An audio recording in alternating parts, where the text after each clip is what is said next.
Hey everyone, welcome to the most opinionated space podcast on the internet. Ad Astra, the podcast where we talk about the intersection between space, policy, and technology. I'm Jack, your resident space policy advocate. And I'm Newton, I'm your guy for space technology. So, that was a great episode last week, Newton, wasn't it? Oh, it was amazing. I think that might have been our best episode, if I'm being honest. I know, but we only got 0 downloads on it.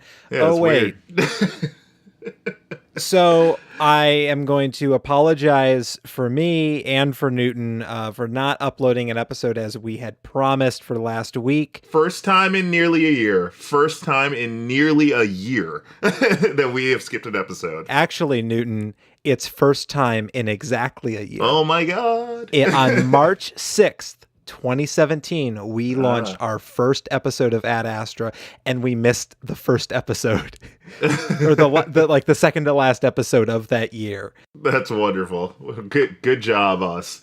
Good job, us. Well, it was an enormously busy week for both of us, and we have a lot to talk about for this week, and we're going to try and squeeze it in as little time as possible. So, Newton, you want to give us a run of show? Sure thing. So we're finally going to have a somewhat normal show this week. I know it's been a while since we've even done that. A somewhat normal show, even though we're skipping 2 major sections. In our latest from Washington section, we're going to talk about the ROI of Space. There's been a number of articles posted about that recently. This week in space policy, we're also just going to be talking about some major events that have happened over the last couple of weeks. We're going to talk about Director Lightfoot and him preparing to testify to Congress. The exploration and roadmap that folks have been talking about at the center of the space agency, meaning that's meant effectively nothing. GAO, no, don't read ahead. GAO saying that the JWST will once again, we'll talk about what's going to happen with that. Spoilers. There's spoilers. Spoilers, yes. Then in latest in tech, we're going to switch over to latest in tech. And this actually is kind of our space news highlight of the week. We found an exoplanet with water. I'm going to give that spoiler. Then we'll talk a little bit about AI in space, specifically a robot powered by IBM Watson. And then in our coming soon as space, we'll talk about the dark side of the sun screening at APL. All right, Jack, take it away. Let's talk about the ROI of Space. All right. Well, yeah, so this was a very busy week here in Washington. A lot of conversations on the Hill that I've been having, that our listeners have certainly been having, and all the folks in the space community.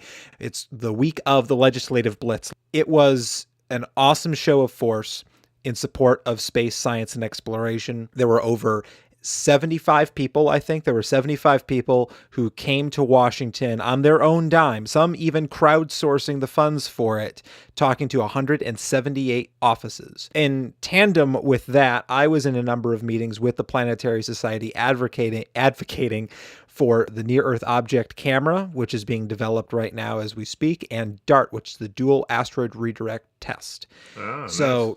There was a lot that was happening last week, as well as some briefings and sessions that we all attended. So the first thing that we wanted to kind of a little softball to get back into the swing of things here is just talking about the ROI of space. This is a conversation that is often had when talking about funding NASA, and we're in the midst of this budgetary process, not just for fiscal year 2019, but also for fiscal year 2018.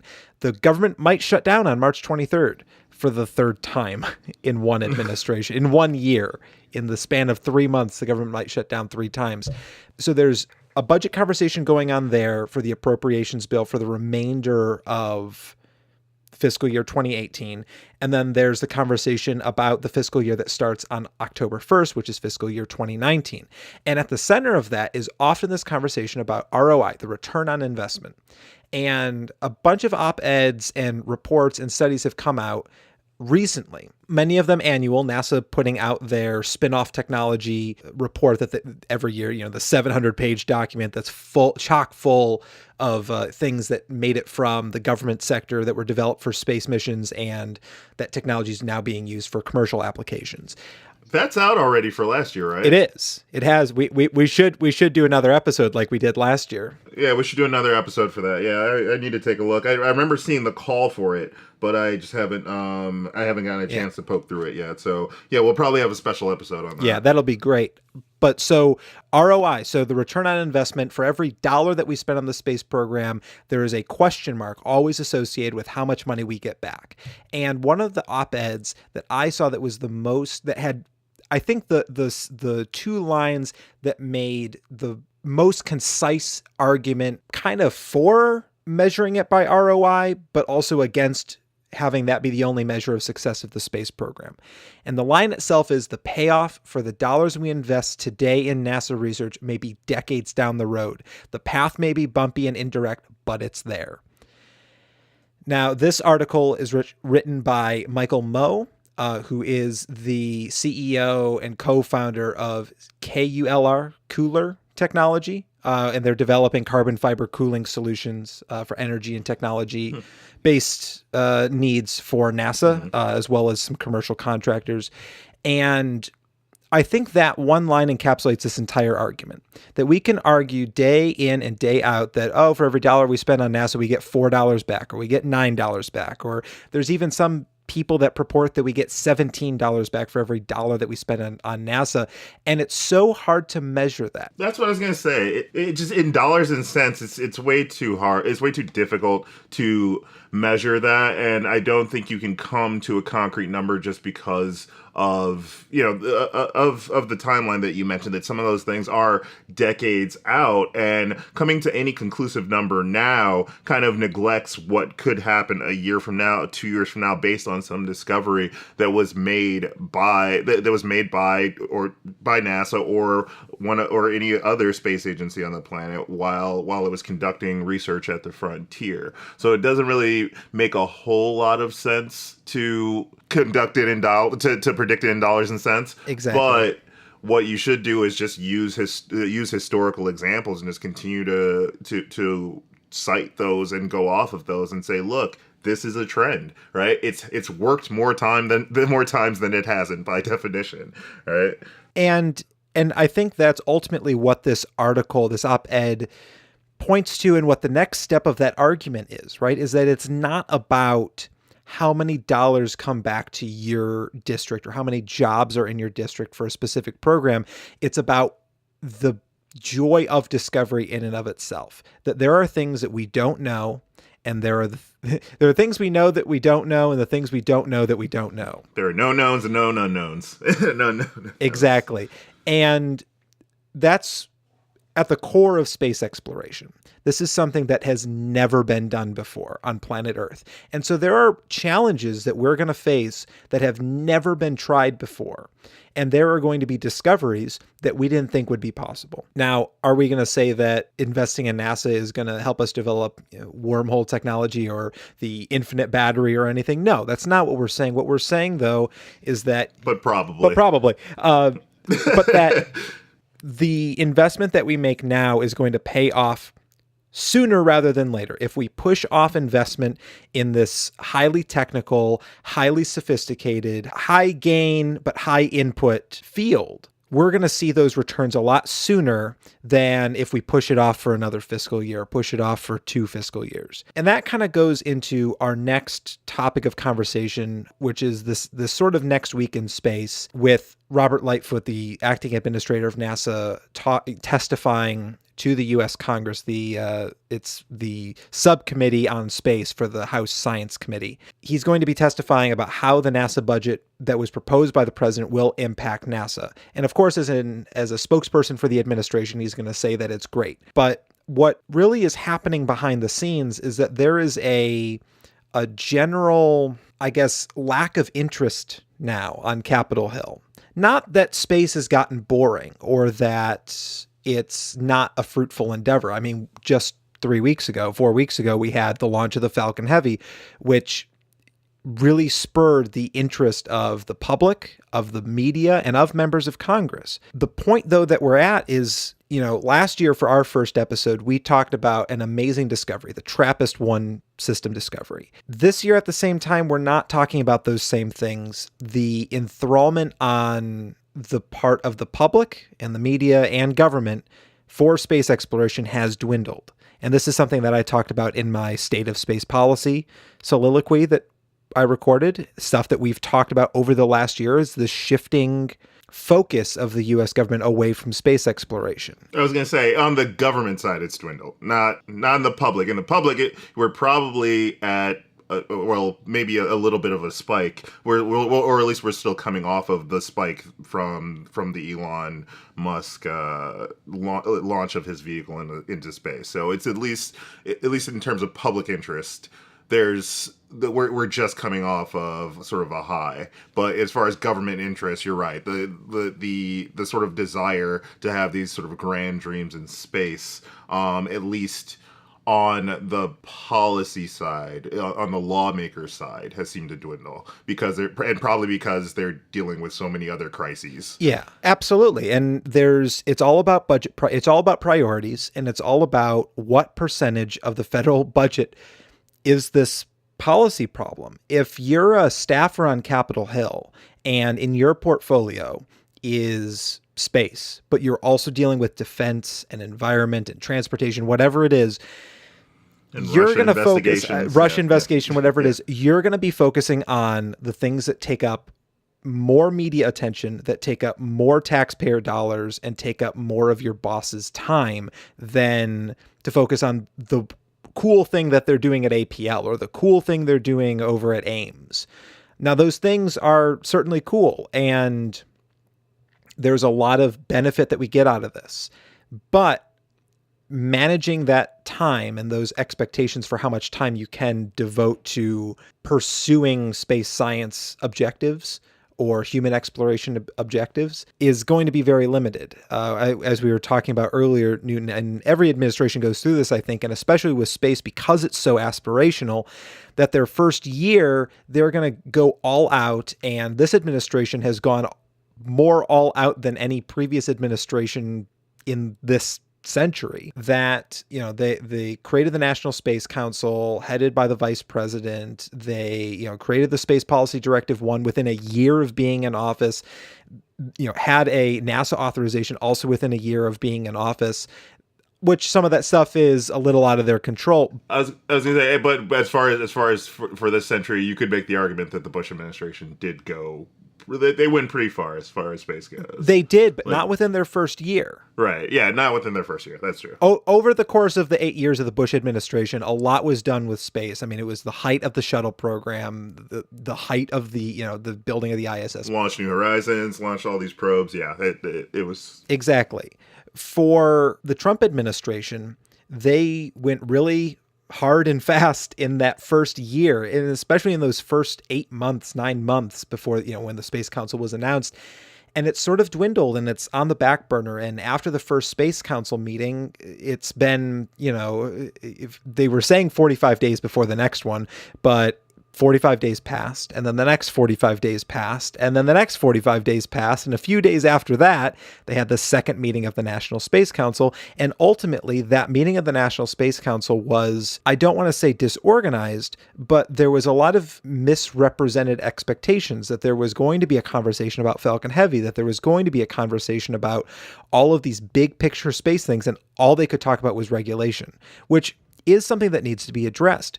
But if your National Space Council is purporting to be the arbiter for these massive strokes of space policy, you're not going to get stuck in the weeds in the meeting itself, but you're going to be doing that outside of that. Now, the thing is that expectations change and the situation changes, and space is something that interest in that, I think from the public side and from the government side, blows with the wind. Certainly as more stuff happens in space and more media attention is put on space and space exploration activities, the public is going to be more engaged, but that doesn't always equate to government action. And we see these ebbs and flows, these crests and these valleys of interest in space from a public relations perspective, that people get really excited about it and then something else takes their attention away. Right. It's just how humans are, right? And the problem is it's not necessarily that it impacts things that are happening in the space community as it stands right now at this very moment. The problem is having those sort of gaps in concrete decision making will kill space programs over time, right? Like, so it's not that we're going to hit a slump now; it's that we're going to hit a slump 5 years from now, when for some reason there's just no active missions or very few active development projects for missions. It's not that it's right now; it's just what's going to happen 4 or 5 years from now. Exactly. And as we were talking about earlier, with this administration, they promised us the moon, and they can't deliver on that. And they can't deliver on anything really close to that. Quite literally promised us the moon, yeah. The benefit, though, is, and this is something else that we had talked about, was that we sort of are putting pause on a lot of the major decisions that were made over in the last administration, and even decisions made in the administration before that, on exploration activities, on space science and low Earth orbit research and all these things, that we're sort of putting a pause on that, kind of letting the private sector run in the background, especially in terms of this commercial cargo and commercial crew, letting that run in the background. But the government side is going to be at a standstill without an administrator, an actual administrator. Acting Administrator Lightfoot has been doing an amazing job tending to the ship, but that's all he can do in the scope of his position as acting administrator. Like, he has to do so much for the space program and can't make any major decisions. So him testifying to Congress doesn't mean as much as if you had an actual administrator doing it, as we saw with Charlie Bolden. Yeah. And also the executive branch needs a direction. That's Exactly. the other issue. It's not just that he, as the acting administrator, has less power. He effectively is the administrator. Yes, he does have a little less power, but if there was a direction, or an actual concrete direction that was teased out by the administration, his job wouldn't be as difficult when actually having to testify. Trying to parse out what the president means in Space Policy Directive 1, there's probably going to be master's theses written on that in a couple years. Yeah. But you're right that it's all about that strategic planning for not the next year, but the next 5, 10, 15 years. I mean, the reason why that we saw such success under the Bush administration when it comes to space exploration was that it wasn't the Bush administration that set in motion the Mars Curiosity rover, right, or set in motion any of the Mars exploration program. Right. They saw them through, but they weren't the people who set it in motion. And there was that very clear direction from the White House when there was an administrator, and even in the times that there weren't, for the weeks at a time between administrators that the Bush administration had to deal with, that there was still a clear direction, and that it wasn't cutting the head off the snake, right? That it wasn't losing all ability whatsoever. The space program could still function even without an administrator for weeks at a time. But we're at a point now where the White House isn't giving clear direction. There isn't clear objectives necessarily, or at least publicly stated objectives for the space program to accomplish over the next now 2.5 years. And there's no administrator who can make those major decisions to help carry those things out. So really, all of that, because the executive branch is disorganized, I think we should call it what it is, disorganized and not competently fulfilling the job of the executive branch when it comes to administering the space program, that Congress has had to step in and make many of these major decisions. And this is something we also have talked about previously, that Congress has been taking more of the decision-making role when it comes to what we're doing in space. I mean, just talking about like the Space Corps, even though that's not would be a NASA program, it would go under the Air Force. The fact that the Congress was making that decision and not the White House or the Air Force that was making that suggestion really shows that Congress is trying to make headway in these areas where they think that change needs to be made.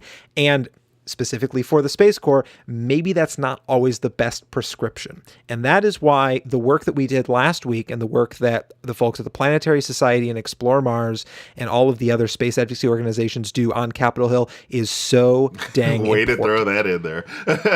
It's very true, though. It's very true. I mean, it really is. I mean, it's if we don't have a clear voice on Capitol Hill when it comes to Mars exploration with Explore Mars, or the Planetary Science program when it comes to the Planetary Society, there's not going to be one concerted voice, right? There's going to be district interests for specific members. There's going to be what the administration wants for some members. And it's going to be this weird game of political calculus that everyone's going to have to be playing separate of everyone else. That's why you need organizations like the Planetary Society, Explore Mars, Space Exploration Alliance to coalesce some of these topics of discussion within the scientific community and bring that to Capitol Hill and communicate it in a way that it makes sense for the member, it makes sense for the staff, it makes sense for the public, and also makes sense for the scientific community. And then everyone's happy. And it might not be exactly what everybody wants, but that's the cost of compromise on Capitol Hill. That's how it's done. I mean, that's how laws are made, is one side comes in with their idea, the other side comes in with theirs, and you hash out a deal. And with an administration that isn't willing to dedicate resources to doing that on Capitol Hill and within the administration itself on space policy issues, other groups are going to have to pick up the mantle. And I mean, that is why I'm a member of the Planetary Society, a longtime supporter of Explore Mars. And, if my last little plug here, if you are someone, whether, anywhere in the United States, you have a member of Congress, you have at least 3. Unless you're in Washington, D.C.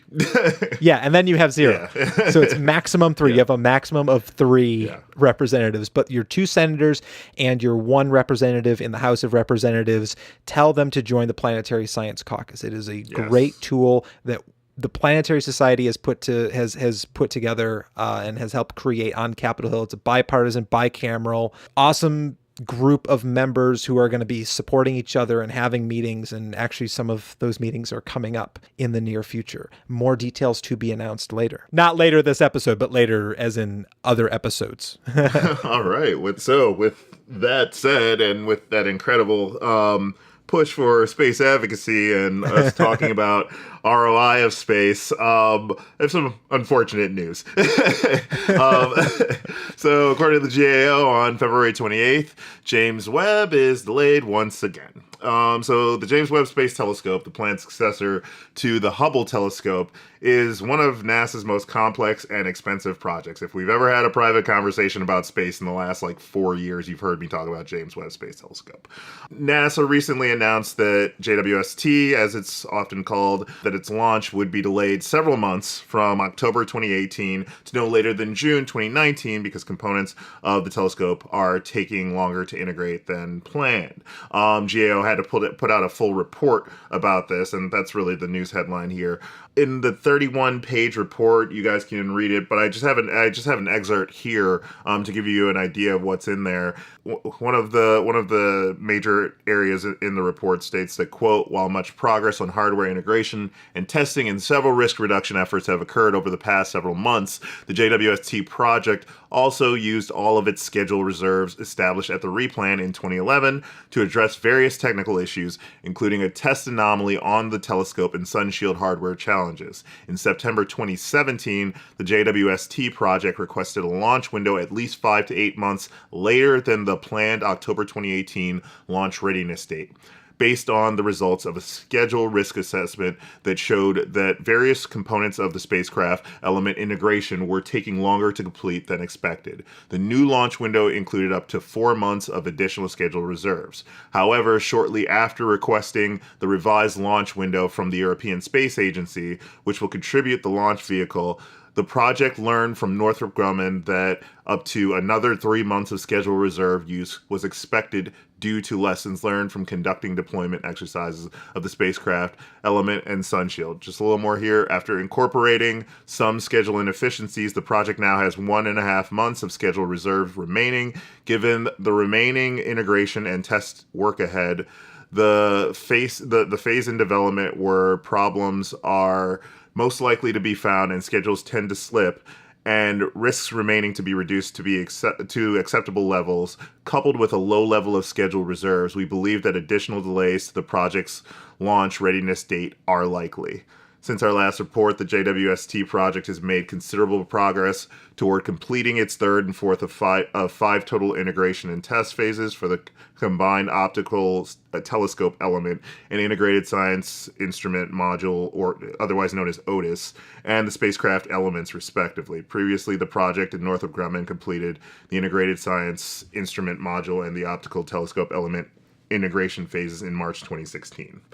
So that's the excerpt, basically stating that more delays are likely. It was already delayed until June 2019, but it may be pushed even further than that. So our plan to rent a boat to sail down there is being pushed off by a couple months, unless you just want to hang out in the Caribbean for a while. So, well, the problem is we're already going to be down in Argentina July 2nd for the next eclipse. So we can't be in both places at once. Well, wouldn't that be cool Like if there was an eclipse happening? Granted, it'd be partial from where the launch site is, but be watching. They're not launching during an eclipse. There's no way. Oh, that would be so cool. You would probably get a better picture than those two side boosters landing during the Falcon Heavy test flight. That would be the coolest. It would be epic. But people launch today in ideal conditions. It's like that old George Carlin joke. Like I'll be impressed when we can launch a shuttle in the rain. Like you can't. People want the ideal conditions, and having an eclipse there. I mean, functionally it shouldn't mess with anything, but I can't see them actually putting it on the same date. But I'm just hoping the launch isn't in July now, specifically because of that. Now, that would make a nice trip for, like, the end of June, going to see James Webb, and then going to see the eclipse, or doing it the other way around. But we'll see. We'll have to see what happens. Yeah, our South American tour for the podcast will be in full swing at that point. Yes, we'll be coming at you in Portuguese and Spanish. But yeah, no, this give us a couple more months, GAO. Right, right. I mean, by the time James Webb finally launches, I'm sure I'll have picked up Spanish. But I mean, this is actually concerning. My concern comes from two standpoints. One, the public interest. Right, this is slowly becoming a project that is becoming known for delays. Which, as much as I'm fine with delaying a project to make sure that it works, right? I'm fine with that, but I think the public may be a little less forgiving, and who also may be even less forgiving is Congress. With that said, we've already exceeded, or we're getting ready to exceed the $8 billion cost cap on James Webb. That is going to be an interesting conversation on the Hill. Should that impact it's not going to impact fiscal year 2018 because that money is already planned out until September 30th. However, once fiscal year 19 gets here, that's when there was supposed to be that shift from the development cost, which is that $8 billion, to the operational cost, which was supposed to be about, I think it was 839 million or something like that, something close to there. Something around there. That was supposed to be the whole operation cost for the project, which, you know, it costs money to maintain it and keep people staffed and monitoring and all that stuff, and, you know, pay for the power to power the computers. And the problem is going to come when we get close to that 8 billion cap, and legally they're not allowed to spend more than that. Right. The James Webb team will have to go down to Capitol Hill. The project managers will have to come down to Capitol Hill and make the case for an emergency appropriation for the program. Or if it times up correctly, that they'll be coming at the end of summer, in the middle of budget season, in the middle of an election year, to ask Congress for more money for a mission that the public might start not despising, but start to be a little leery of, as the public perception of private versus public funding of space exploration is heavily in favor of private side is going to be able to do things a lot cheaper. Would SpaceX be able to build the James Webb Space Telescope? Absolutely not. However, the public perception does account for something. And if there was ever a time in which public support for a space telescope, a luxury item in the eyes of the American consumer, if there was ever a worse time to have a budget overrun and have to come to Congress and ask for more money. I don't think I have ever seen one. Yeah, and I also just don't want it to become a political fight. I don't want space. I mean, Earth sciences is already a political fight. I don't want deep space exploration as well as deep space observation to become this massive political fight. There are people who are adamant supporters of doing this type of exploration science and this type of scientific observation, and there are people who are fervently against just doing anything in space. But those people do not fall on party lines. Probably one of my biggest fears is to see something like that happen, because of all the things as we just talked about, we cannot see multi-year slumps in NASA, which would be dictated by one party or another if the party that was not in support of space would come to power. There's, I think, a lot at play here. And I agree with you. I don't think that it's going to fall on party lines if this does become a political issue. What it's going to become is a district by district fight, that in Maryland, where a lot of these jobs are for James Webb, they're going to be fine. But if you go down to Houston, you go to John Culberson's district, where he's already in the middle of an intense primary, which ends tomorrow as of recording this. He then has to survive a general election in a, quote, wave election year, where people are fed up with government. They don't like the direction. I mean, it's something like 70% or close to 70% of people think that the country's heading in the wrong direction. You don't want to then give them the ammunition that, oh, hey, this thing that is being built in your district or not, or, being built out in Maryland is, going to cost an extra $1 billion more that you're going to have to pay off. The tax cuts that, you were promised didn't actually come through. And I mean, it's going to be a mess this year. And I sincerely hope that space stays out of it. It has stayed out of it previously. There is nothing, no historical precedent that's signifying that there is going to be a political fight about space this year. But I think the conditions are starting to become ripe for something like that happening. It's almost like an inevitability thing. We either have to just not exceed that cap, which it probably will, or just slide those extra funds under the radar. And my other big concern here is what happens to W first after this. I mean, you already saw that in the president's skinny budget, he talked about nixing W first. This does not make this does not make a great case going forward to Congress in terms of defending W first. So what you're telling me is that we're spending more than we thought we were going to on a space telescope, and now you want us to build another one to be launched in 5 years, is basically the argument. Right. Yeah, that's exactly. I can hear it.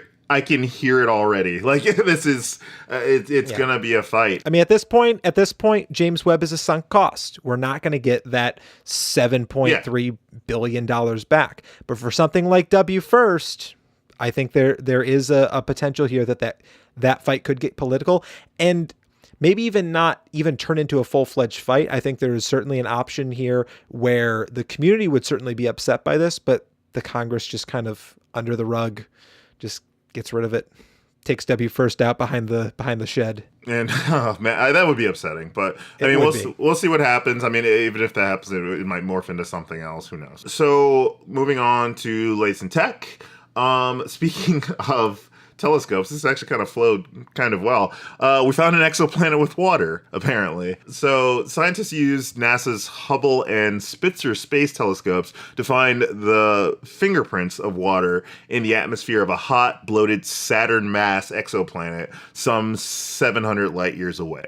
And once again, they found lots of water there. In fact, the planet, known as WASP-39b, has 3 times as much water as Saturn does. The WASP-39 system is about 700 light years away in the direction of the constellation Virgo. So far, WASP-39b is the only planet that has been detected orbiting this sun-like yellow dwarf star. It was discovered in 2011 as part of the Wide-Angle Search for Planets, or the WASP project, when it was observed transiting in front of in front of its parent star.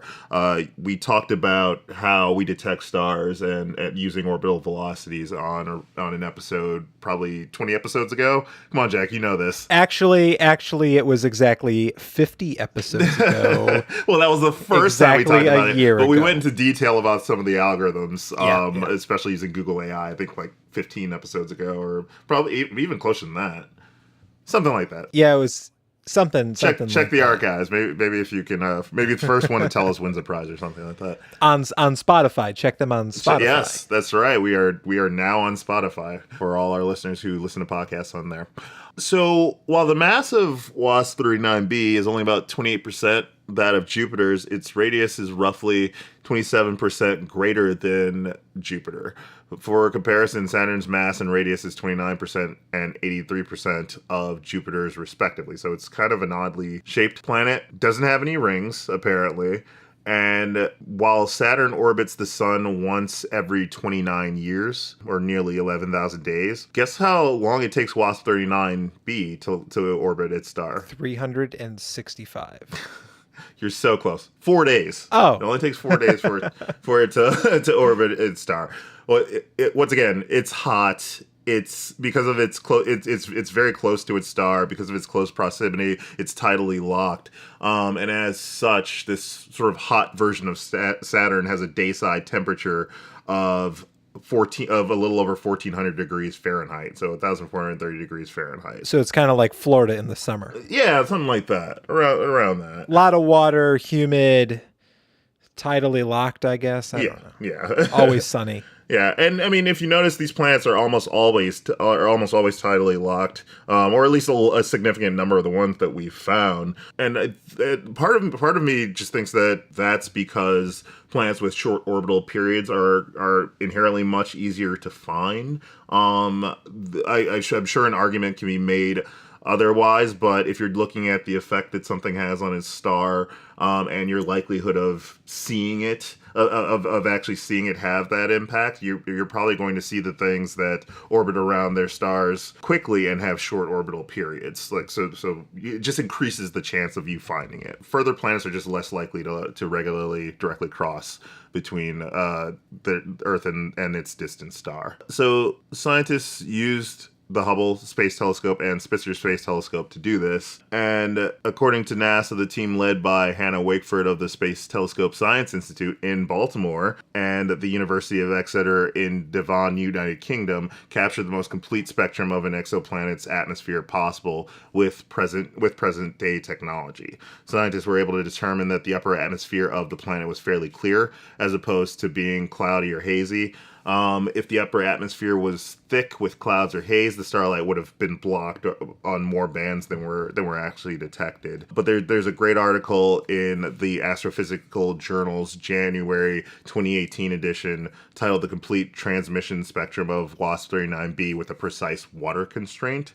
They were able to quantify the total amount of water in the ringed world's atmosphere and state that it was about 15 to 16 times the mass of Earth. So if you want to check out exactly how they did that, feel free to take a look at the Astrophysical Journal.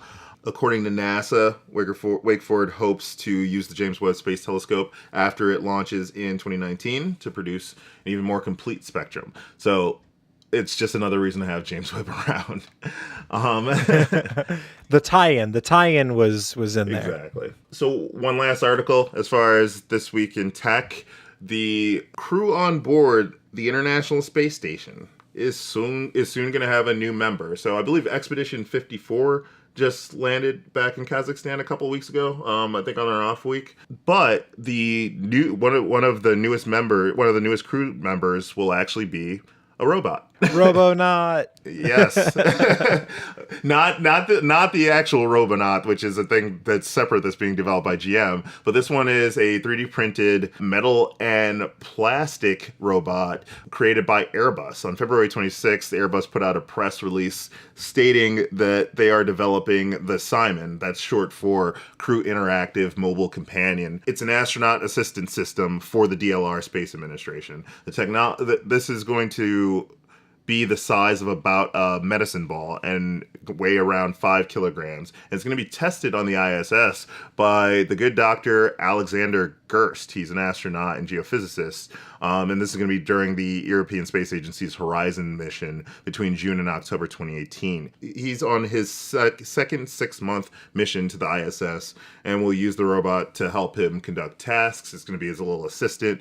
Basically, Watson AI was trained using voice samples and photos of Alexander Gerst. And he also had a say in the selection of Simon's screen face and computer voice so that he too could make friends with his electric colleague. So it's gonna be fairly interesting. This was built by Airbus in collaboration with IBM, and it's gonna host artificial intelligence in an autonomous spherical body that's gonna float in the space station microgravity environment. So it's gonna be a robot that's just floating around, asking for help, do you need help with this task, and being able to sense things that's in its environment. And it's going to have a screen that can display data readouts for the astronauts or present an image of a friendly face, as well as be able to talk back to you. So it's not exactly how. Coming to a CVS near you. Yes, or probably I'm a Best sure. Buy first, and then it'll be in every corner Right. store. Well, It's floating Alexa. Yeah. basically, I can't wait to have mine. So I actually just threw in an article. Latest. Okay. It's not really latest in tech. It's more sciencey, but I was talking to a friend of the show, and he's been on the show too, Jason Callahan, also space policy advisor for the Planetary Society. We were talking the other day, and I just remembered our conversation that there was a solar flare in Proxima Centauri. Yes. So on February 26th, a paper came out from the Carnegie Institution for Science, where a number of astronomers who were monitoring Proxima Centauri, which is the closest star to our sun, and they were monitoring for any abnormal behavior, exoplanet crossing, all that stuff to just study it, when they detected a massive solar flare that completely evaporated the atmosphere, sterilized the ocean, and killed all probable life on the surface of Proxima Centauri B. If there was life there, we would not know it anymore. If there was any life there, before us seeing that, it is no longer there. Yep. So for as bad as it can get here on planet Earth, it can always be worse. Yeah. So yeah, check out that paper below. There's some interesting findings from the definitely. authors. And so that gets us into coming soon to space. So 2 things that have been flagged for me. So the first one is that there is going to be a screening of Discovery's Dark Side of the Sun, which there actually isn't a dark side of the sun. Thanks, Jack. It's actually is always there, even at night. No, but I kind of want to start convincing people that there is. Well, no. We can't get people past the flat Earth thing. Like, let's not convince them that there's a dark side of the sun. Don't do that. And so the film itself is directed by Nathaniel Kahn and Paul Bozomowski. And features scientists and engineers from the Goddard Space Flight Center, APL, NOAA, NSO, and AURA, and it offers an unprecedented access to 2 cutting-edge projects that will put us on the brink of solving the sun's mysteries. And those 2 projects are the National Science Foundation's Daniel K. Inouye Solar Telescope, DKIST, and NASA's Parker Solar Probe. Mm-hmm. And so this is going to be taking place, the screening of this documentary is going to be happening on March 14th at 6 p.m. in the Parsons Auditorium at the Applied Physics Lab in Laurel, Maryland. Mm-hmm. The panel, it's a pretty extensive panel. I won't go through all the names on it, but it's moderated by John Grunsfeld, who is an astronaut and former associate administrator for science for the Science Mission Directorate. at NASA, who is an amazing individual. If you are able to go to this, absolutely go to it. The other thing that I wanted to announce is LightSail 2 got an actual launch date. Woohoo! Granted, the launch date range is 60 days long. The Air Force just released the date in which the second Falcon Heavy will launch, or at least the beginning of that launch window, and that date is June 13th, which is a lot sooner than I was expecting. However, that launch window of 60 days, with it being an Air Force payload worth I don't know how many millions of dollars, I already foresee this thing being scrubbed a couple times before they actually launch. I don't think this is on the first go, especially with, hurricane season approaching Florida at roughly the same time. We cannot be certain if June 13th is actually going to be the launch date, but that's the beginning of it. And we can very well see the results of the LightSail 2 program within the next couple months. It's amazing. I followed LightSail since ever getting involved in space at all. And it's great to see, LightSail 1 going up in 2015 and LightSail 2 on its way up there to do the tech demonstration for solar sailing technology. So congratulations to everyone at the Air Force, SpaceX, and especially our friends over at the Planetary Society. Newton, is there anything else that's on your mind? Anything you want to bring up? I've got nothing on my end. Yeah. Well, with it being our 51st episode, probably should have been our 52nd, but hey, sorry, we were busy.